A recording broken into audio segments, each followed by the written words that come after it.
La narración de la serpiente se encuentra en el Antiguo Testamento.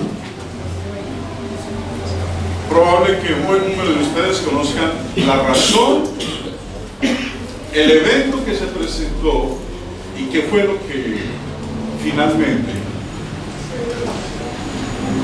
ocurrió en medio del pueblo de Israel con lo que conocemos nosotros como la serpiente de bronce. En el libro de Números, capítulo 21, encontramos la narración en donde dice: después partieron del monte de Or, camino del Mar Rojo, para rodear la tierra de Edom, y se desanimó el pueblo por el camino. Y habló el pueblo contra Dios y contra Moisés: ¿por qué nos hiciste subir de Egipto para que muramos en este desierto? Pues no hay pan ni agua, y nuestra alma tiene fastidio de este pan tan liviano. Y Jehová envió entre el pueblo serpientes ardientes que mordían al pueblo, y murió mucho pueblo de Israel. Entonces el pueblo vino a Moisés y dijo: hemos pecado por haber hablado contra Jehová y contra ti. Ruega a Jehová que quite de nosotros estas serpientes. Y Moisés oró por el pueblo. Y Jehová dijo a Moisés: hazte una serpiente ardiente y ponla sobre una asta, y cualquiera que fuere mordido y mirase a ella, vivirá. Y Moisés hizo una serpiente de bronce y la puso sobre una asta, y cuando alguna serpiente mordía a alguno, miraba a la serpiente de bronce y vivía. Para los cristianos, el Antiguo Testamento es muy bueno. Hay muchas enseñanzas registradas ahí para que nosotros en esta dispensación, en la dispensación cristiana, aprendamos, seamos exhortados y advertidos. Escribe el apóstol Pablo en la carta a los Romanos capítulo 15 verso 4: porque las cosas que se escribieron antes para nuestra enseñanza se escribieron. Lo que se escribió en el Antiguo Testamento, hoy en día nosotros lo tenemos, como dice aquí el apóstol Pablo, ¿como qué? Como una enseñanza, a fin de que por la paciencia y la consolación de las Escrituras tengamos esperanza. Pero ese Antiguo Testamento, como ley, murió.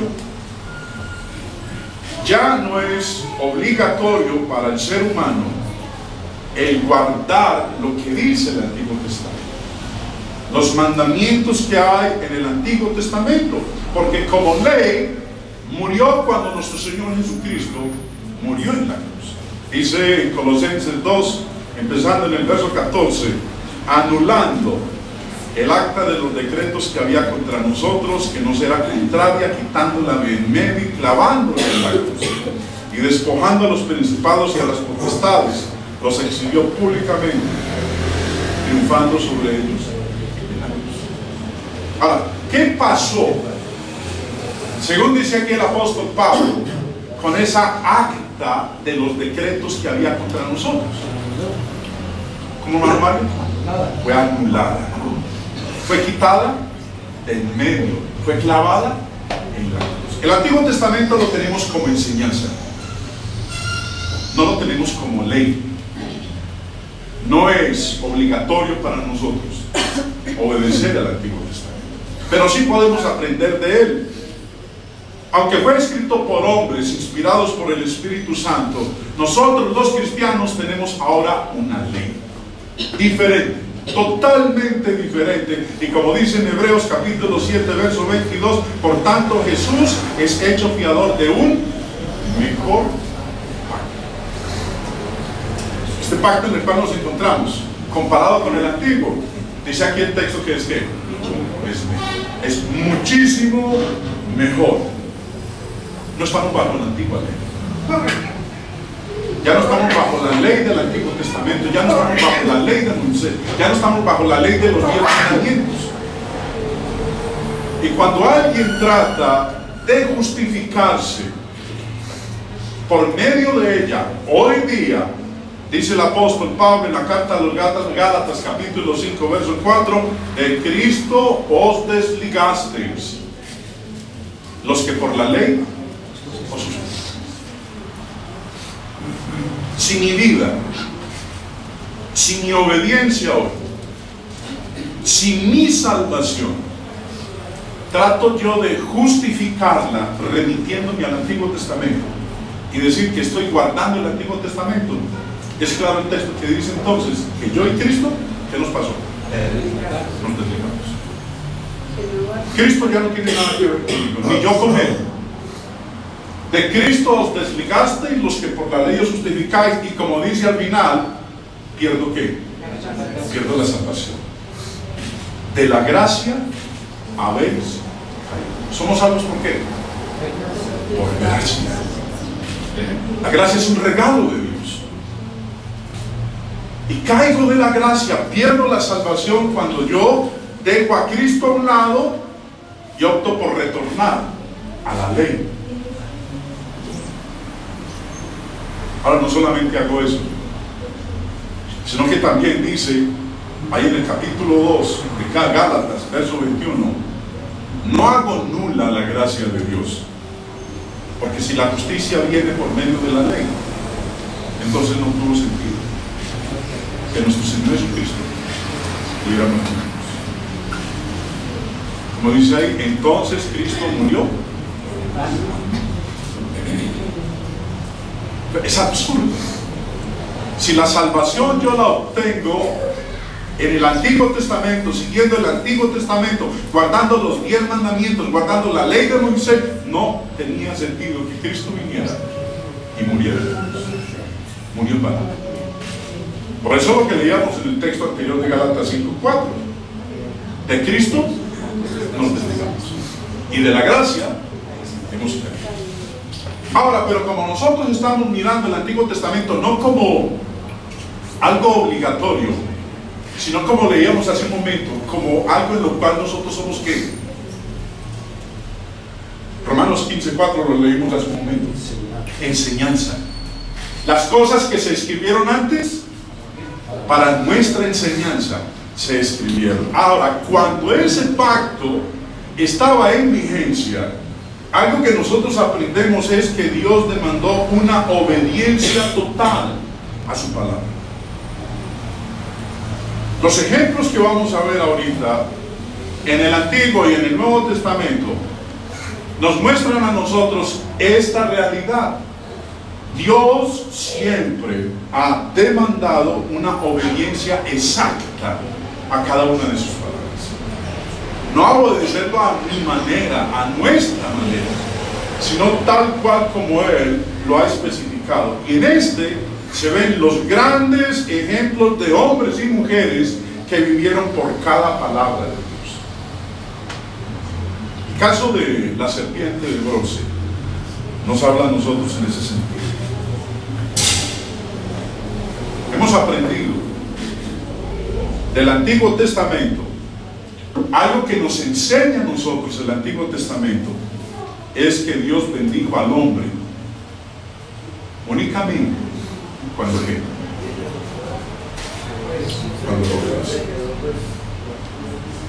Dios no bendice la obediencia a medias.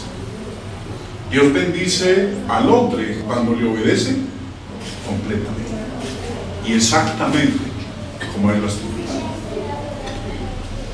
Ese ejemplo lo tenemos nosotros entonces en la serpiente de bronce.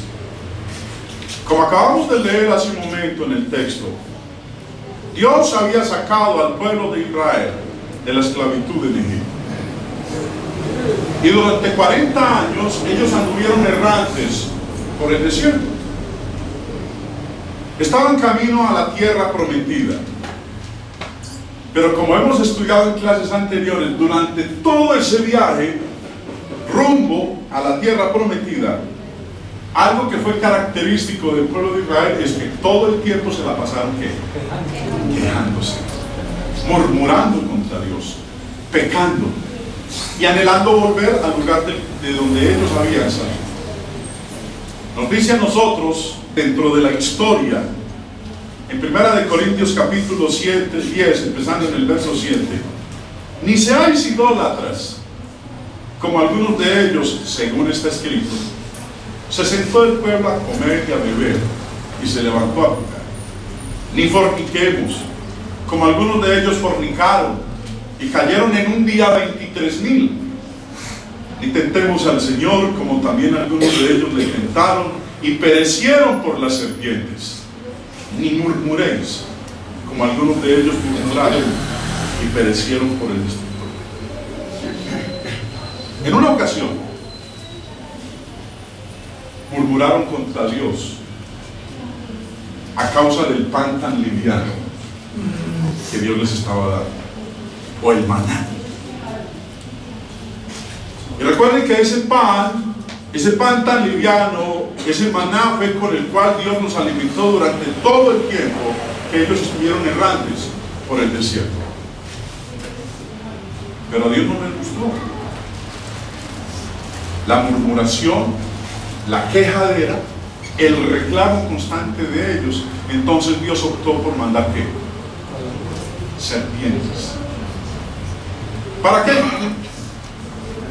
Para que los mordieran y murieran. Y cuando eso ocurrió, cuando todo el mundo estaba muriendo, entonces ahí sí empezaron a ¿qué? A suplicarle a Dios que los perdonara y que por favor los salvara, que no continuara esa mortandad entre ellos. Entonces fue cuando Dios le dijo a Moisés, como leíamos en el texto anterior en Números, que se hiciera ¿qué?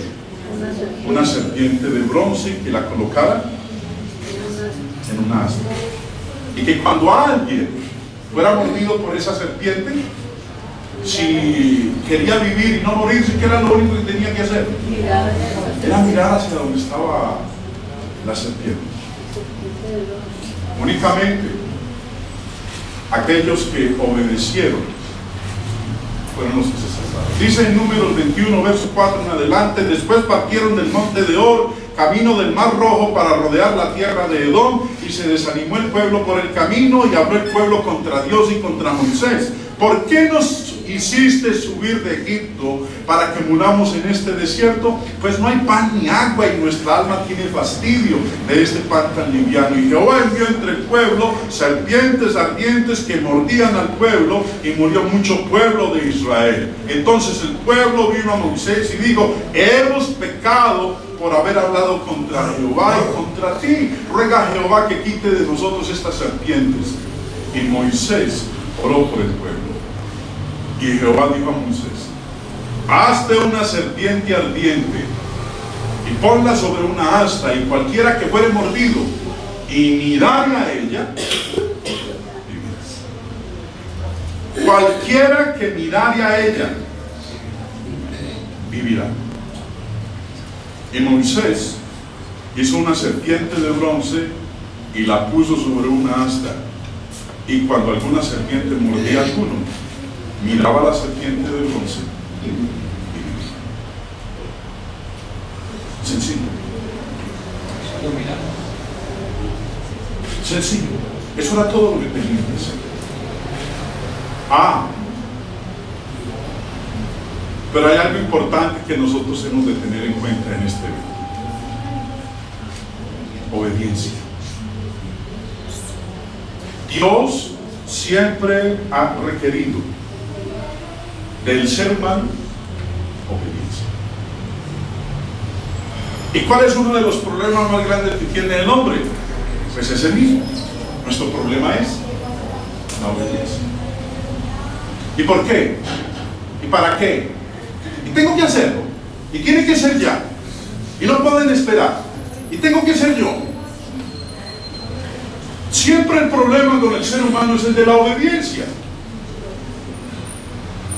Por eso Dios siempre ha esperado del ser humano obediencia exacta a cada una de sus cosas. ¿Alguien puede decir?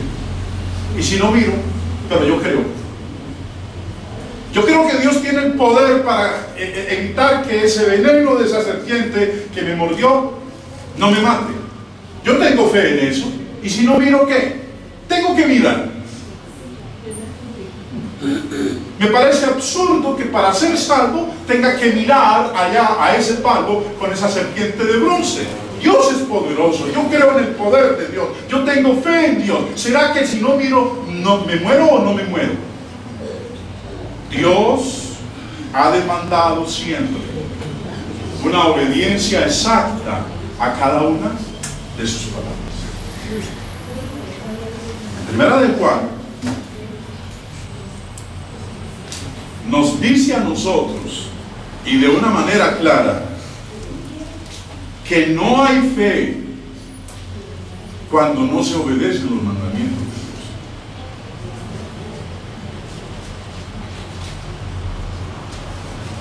Levanten la mano los que aman a Dios. En esta congregación levanten la mano los que aman a Dios. Mentirosos somos.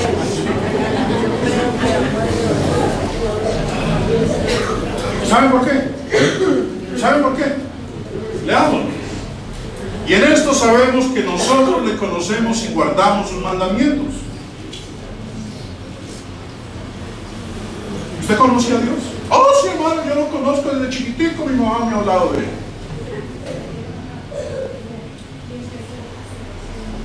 En esto sabemos que nosotros le conocemos si guardamos sus mandamientos. El que dice yo le conozco y no guarda sus mandamientos, el tal es que es un mentiroso.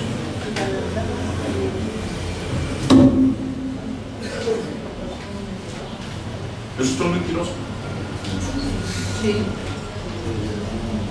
Bueno, yo no soy de esos que andan por allá diciéndole mentiras a la gente. ¿Es usted un mentiroso? Apocalipsis 21 dice en el versículo 8, tomen su Biblia porque este no va a aparecer en pantalla. Apocalipsis 21:8 dice: pero los cobardes incrédulos, los abominables y homicidas, los fornicarios y hechiceros, los idólatras, y luego menciona a quiénes, no a los mentirosos, no menciona a los mentirosos,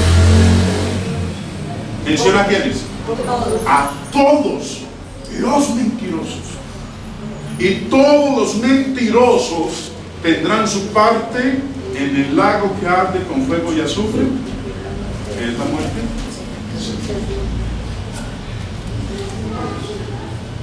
Toda la humanidad va a experimentar la primera muerte.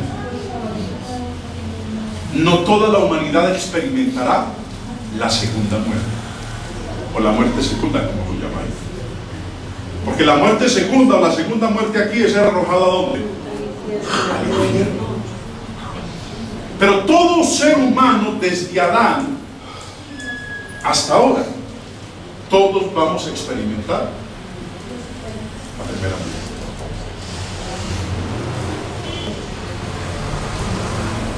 Parientes, amigos, compañeros de trabajo, familiares, miembros de nuestra familia, ya han participado de qué? De la primera muerte, ya se fue. La segunda es la que nosotros debemos evitar, porque la primera no la podemos evitar, porque está establecido para los hombres que muramos una sola vez. Esa es la primera muerte, todos la vamos a experimentar.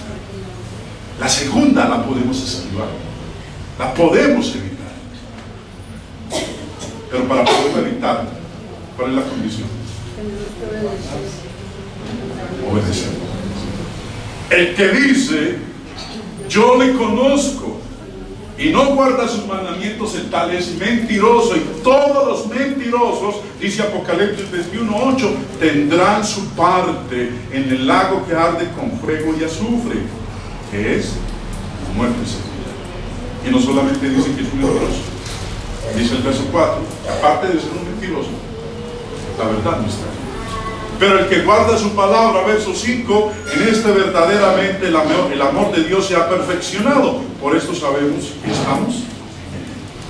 No hay fe cuando no se obedecen los mandamientos de Dios. Israel, en este caso de la serpiente de bronce, fue forzado a obedecer. Y no meramente a obedecer, primero tenía que creer.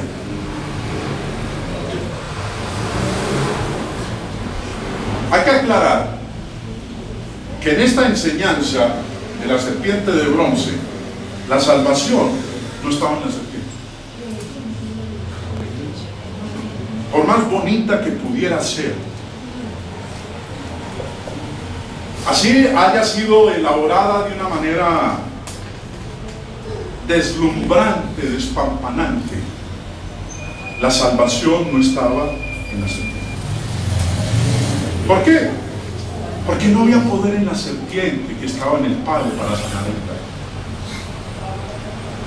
Poder no estaba ahí.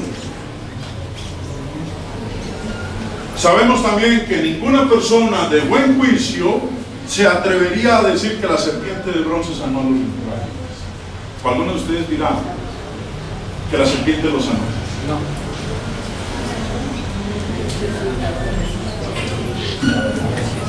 Hace unos años, cuando yo era muy muchacho, muy pelado, y vivía en Pácora, en ese glorioso pueblo del norte de Caldas, que acá hay otro de Pácora, allá, a mi primo allá, y así se rían ya mucho, ¿sí? Apareció la Virgen del Misterio. A un señor en Boyacá se le apareció la Virgen del Misterio, y que le dijo que fuera a un pueblo del norte de Caldas y llevara la imagen. Bueno, él vino, habló con el cura. Yo me acuerdo que esa semana fue un revuelo impresionante en el pueblo. Andábamos todos sobrecogidos, emocionados, porque la Virgen se le había aparecido a un boyacense y que había escogido a ese glorioso pueblo del norte de Caldas para colocar allá su morada. Yo no sé si mi primo se acordará de eso, pero mi mamá, que es tan católica que le reza hasta los rejos de las campanas, devota de María Santísima, de la Virgen del Misterio. Yo me acuerdo que en esa semana hubo servicios especiales en el templo, misas en donde el hombre, todo el pueblo, no cabíamos, eso había que hacerlo por tandas, en donde el hombre en la misa era escucharle el testimonio de cómo se le había aparecido a él la Virgen del Misterio, cómo había sido todo el proceso y cómo había hecho la imagen. Y el día en que llegó la Virgen del Misterio, eso fue la romería más impresionante para irla a recibir al Alto de las Coles. Había que pegar una buena caminata desde el pueblo,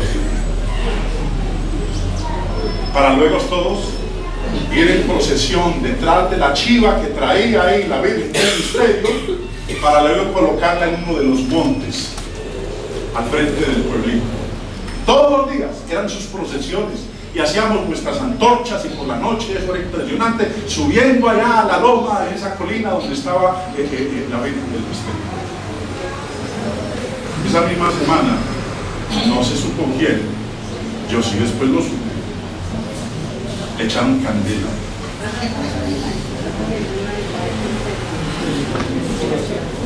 Echaron candela. No voy a decir quién es para que no la meta el problema, que no, como las paredes hablan. Sí. No,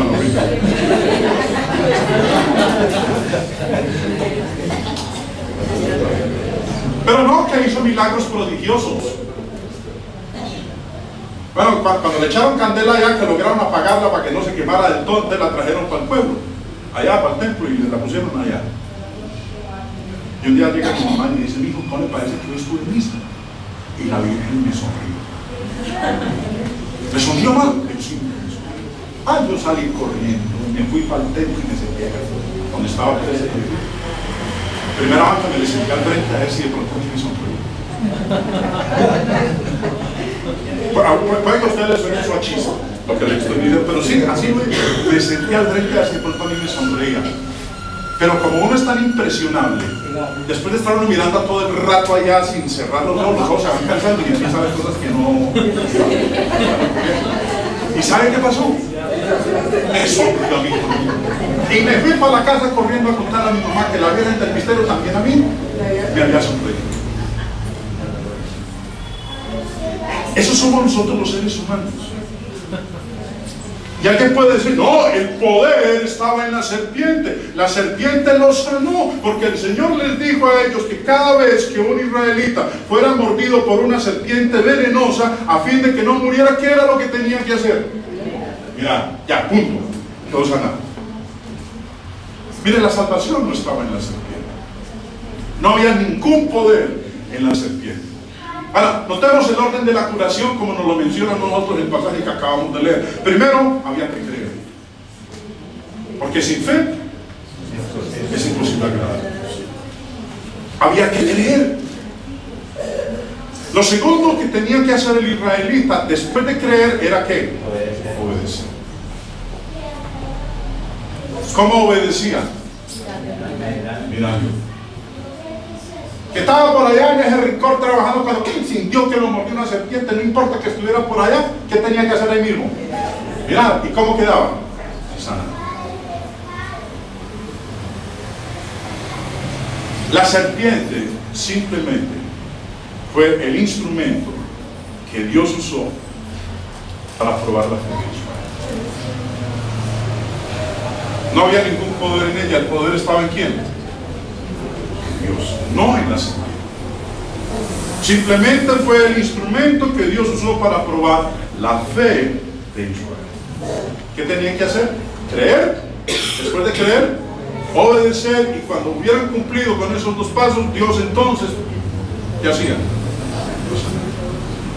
Hay un registro en Segunda de Reyes capítulo 5 de este personaje. Se llama Naamán, capitán del ejército del rey de Siria. Es descrito como un hombre valiente y noble, pero tenía un problema físico, de salud. Era leproso. Y en esa época la lepra no tenía. Persona que le daba lepra, el 99.9% de las veces, ¿qué le pasaba? Pero Naamán encontró una luz de esperanza. Cuando habían conquistado a Israel, cuando Siria había conquistado a la nación de Israel, había capturado a una doncella judía. Y en casa, en su casa donde ella le servía, ella le decía: oh mi Señor, en mi tierra hay un varón de Dios y él puede curarlo a usted de su lepra. Bueno, pues cuando Naamán escuchó eso, fue y habló con el rey y le contó la historia que su doncella le había dicho de ese varón de Dios que en la tierra de Israel podía sanarlo a él de su lepra. Nos dice a nosotros la narración, empezando en Segunda de Reyes capítulo 5, de la siguiente manera: Naamán, general del ejército del rey de Siria, era varón grande delante de su Señor. Él lo tenía en alta estima, porque por medio de él había dado Jehová salvación a Siria. Era este hombre valeroso en extremo, pero leproso. Y de Siria habían salido bandas armadas y habían llevado cautiva de la tierra de Israel a una muchacha, la cual servía a la mujer de Naamán. Esta dijo a su señora: si rogase mi señor al profeta que está en Samaria, él lo sanaría de su lepra. Entrando Naamán a su señor, le relató diciendo: así y así ha dicho una muchacha que es de la tierra de Israel. Y le dijo el rey de Siria: anda, ve, y yo enviaré cartas al rey de Israel. Salió pues él llevando consigo 10 talentos de plata y 6,000 piezas de oro y 10 mudas de vestidos. No se llevó nada. Miren, nosotros vemos que en el mundo de hoy, cuando una persona está sufriendo de algún mal físico, algún problema de salud, se encomiendan a un santo de su devoción y dicen: si usted me cura, yo le prometo que voy a hacer esto, o voy a coger parte de mi fortuna y la voy a donar. Y preciso, ¿qué le pasa a la persona? El santo de su devoción sana, entre comillas, lo cura. ¿Y qué hace la persona? Va y coge lo que prometió. Bueno, él llevó esto, 6,000 piezas de oro, 10 talentos de plata y 10 mudas de vestidos. Un talento era lo que se ganaba un obrero en un año de trabajo. En un año de trabajo. Un talento. ¿Y cuántos talentos llevó él? 10 talentos. Ahora, cuando habla aquí de talento, no está refiriendo a que yo muy inteligente, yo tengo un talento. ¿Sí?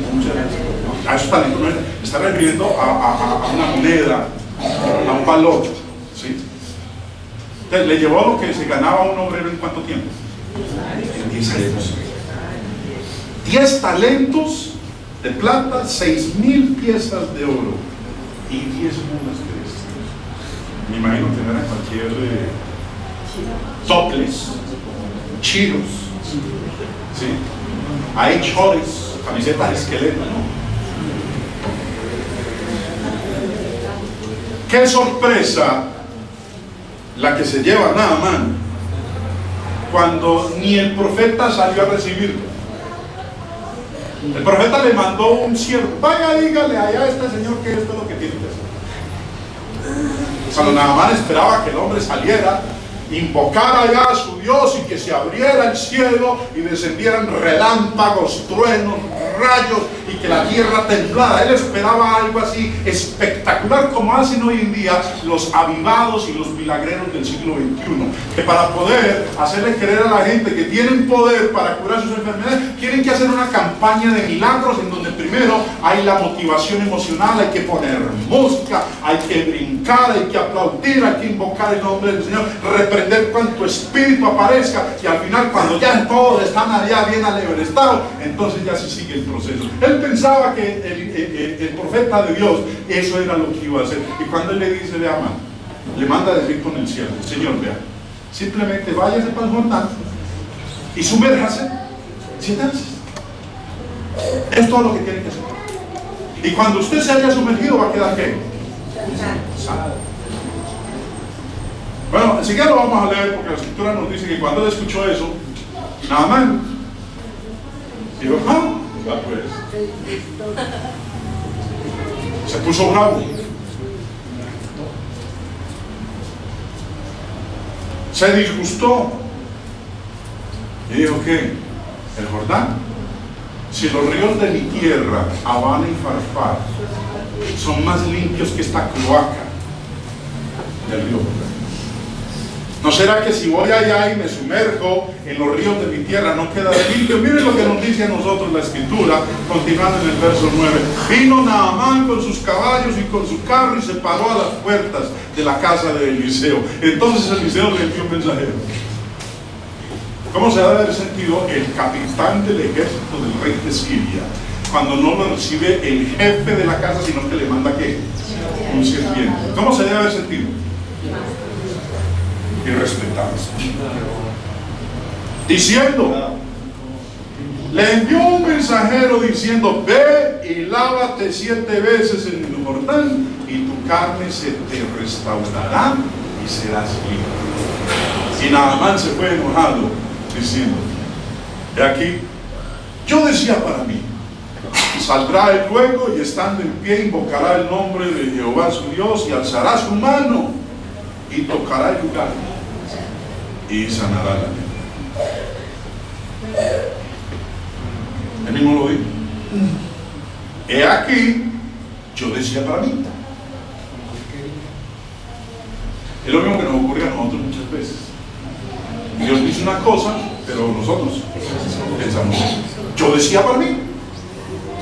¿Sí? Yo decía para mí. El hombre va a salir y va a hacer aquí tremendo show. Va a él a invocar a su Dios, alzará la mano y tocará el lugar y yo quedaré limpio. Habana y Farfar, ríos de Damasco, ¿no son mejores que todas las aguas de Israel? Si me lavara en ellos, ¿no seré también limpio? Y se volvió y se fue enojado.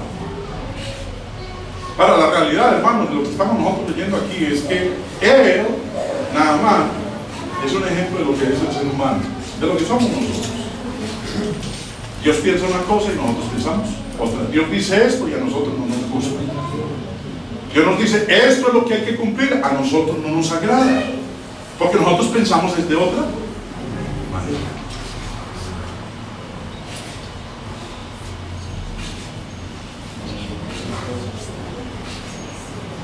Hay dos textos en conexión con esto que acabamos de leer aquí en el verso anterior. Es aquí yo decía para mí. Isaías, en el capítulo 55, nos recuerda a nosotros esa verdad. Mis pensamientos, dice Dios en el verso 8, porque mis pensamientos no son vuestros pensamientos, ni vuestros caminos mis caminos.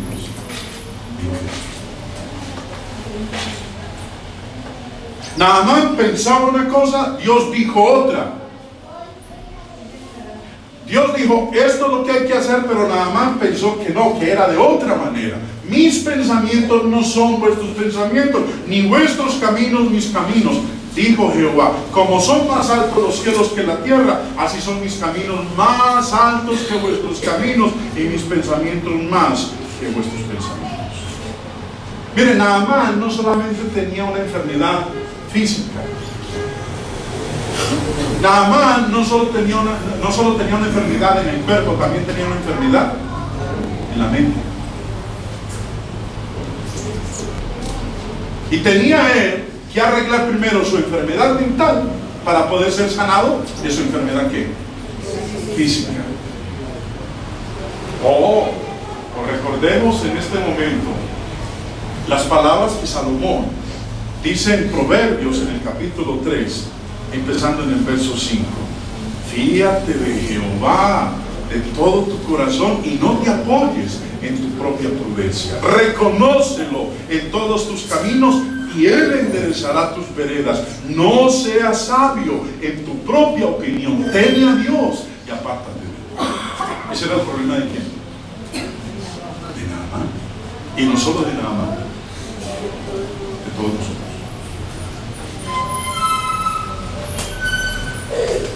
Nosotros tenemos dificultad en confiar en Dios plenamente.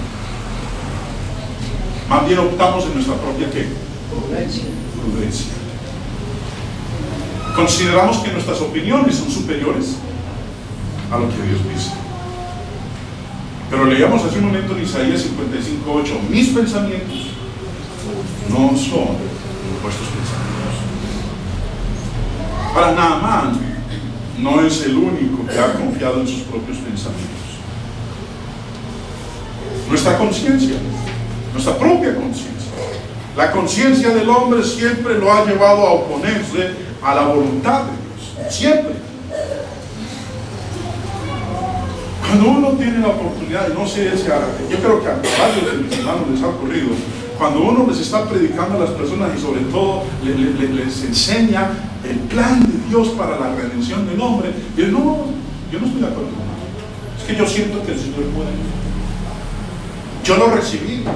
Miren, yo tengo testimonios.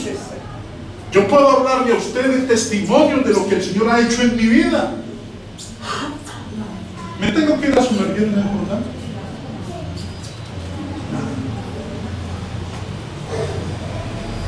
Bueno, cuando Naamán finalmente vence su prejuicio y su obstinación, cambió. Pero lo hizo después de que sus propios siervos le dicen, mas sus criados se le acercaron y le hablaron diciendo, Padre mío, si el profeta te mandara alguna gran cosa, ¿no la harías? ¿Cuánto más diciéndote, lávate y serás limpio? Usted no pierde nada. Señor, usted no pierde nada. Más aún cuando le dice a usted que si se lava va a quedar ¿qué? Limpio. No sea terco. No seamos sabios en nuestra propia. Como decía el texto que leíamos en Proverbios 3 hace un momento. Fíate de Jehová. ¿Cómo?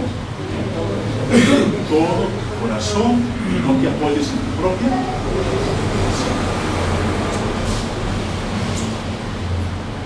Si el profeta te mandara alguna gran cosa, ¿no la harías? ¿Cuánto mal diciéndote, lávate y serás limpio? Él entonces descendió y se zambulló 7 veces en el Jordán, conforme a la palabra del varón de Dios, y su carne se volvió como la carne de un niño.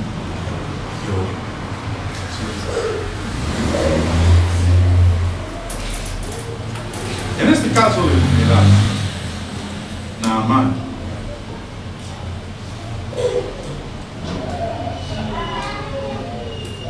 el agua en la cual Eliseo le dijo que se zambulliera no era el agua de la salvación o de la sanación. Esa agua no tenía ningún poder para sanarle a él de su lepra. Era agua simple, común. Además, por eso dijo en Naamán, los ríos de mi tierra, Habana y Farfar, no son mejores que esto. Si me zambulliera ya no pasará lo mismo, porque agua es agua.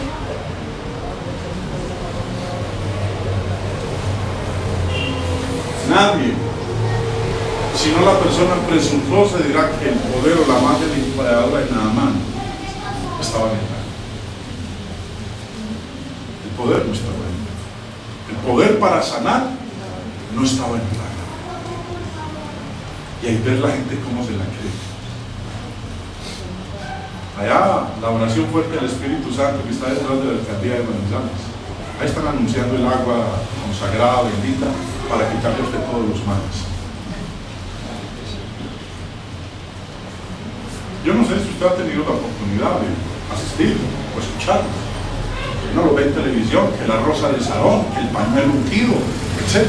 Y se lo venden a la gente se va convencida. Van y pagan lo que piden porque los va a sanar ese pañuelo o esa rosa o esa agua que trajeron de Israel, ungida, bendecida, y usted se va a curar de todos sus males. El poder no está en eso. El poder de Dios fue lo que sanó a Naamán. Zambullirse las 7 veces en el Jordán no fue como Naamán fue limpiado, sino cuando Naamán fue limpiado. Dios dice cuándo. El poder para que el israelita fuera sanado del veneno que le aplicó la serpiente cuando lo mordía, el poder no estaba en la serpiente, sino que quedaría sano de ese veneno cuando hiciera lo que Dios le dijo que tenía. Lo mismo ocurrió en el caso de Naamán.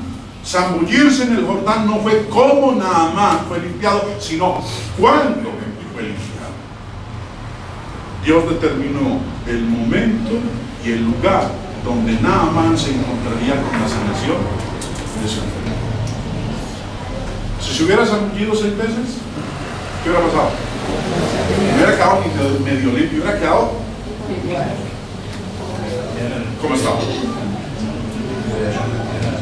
Cuando él hizo lo que Dios le dijo que tenía que hacer, tal cual como él lo mandó, fue cuando entonces el poder de Dios que hizo con él lo sanó. Eso. Notemos el orden de su sanidad. Creer. ¿Él tuvo problemas para creer? Sí, claro. Es más, él tenía su propia ¿qué? Creencia. He aquí, yo pensaba dentro de mí, saldrá el varón de Dios y esto es lo que va a hacer. Eso era lo que él venía pensando y ya cómo va a hacer esto. Esto va a estar buenísimo. ¿Sí? Cuando venía allá con sus hombres a caballo allá para, yo no, esto es lo que va a pasar, es espectacular. ¿Por qué? Porque él estaba acostumbrado a eso, siendo un general, hombre de 1000 batallas, triunfos logrados por montones. Cuando le iban a hacer un reconocimiento, pues la pompa, ¿sí? Las chirimías allá de Siria en su época, ¿sí? tocando allá, todo dándole rimbombante entrada a este hombre por los triunfos que había conseguido. Él pensaba que lo mismo iba a salir allá, el profeta de Dios iba a empezar a brincar, a aullar, a gritar, etc. Y Dios poderoso, y te invoca, y para que alejes a este hombre, y le daba la vuelta, como ocurre hoy en día. Y eso no fue lo que ocurrió, porque Dios no piensa como nosotros, ni Dios obra como nosotros. Por eso, hermanos, el orden de su sanidad es muy sencillo. Primero tenía que creer. Segundo, obedecer. ¿Obedecer cómo? Exactamente, haciendo exactamente lo que Dios. En el río Jordán, no hay ningún otro. En el río Jordán, no, pero van a río Jordán, pero es que Habana, río Jordán, y Farfat, río Jordán. Bueno, cuando él creyó y cuando él obedeció, fue ahí entonces cuando Dios lo sacó. Hay dos historias más, pero ya el tiempo se me acabó por hoy, que las vamos a ver el próximo domingo,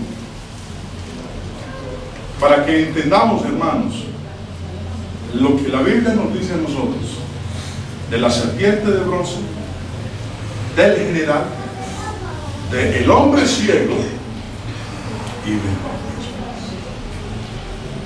Dios lo bendiga. Amén.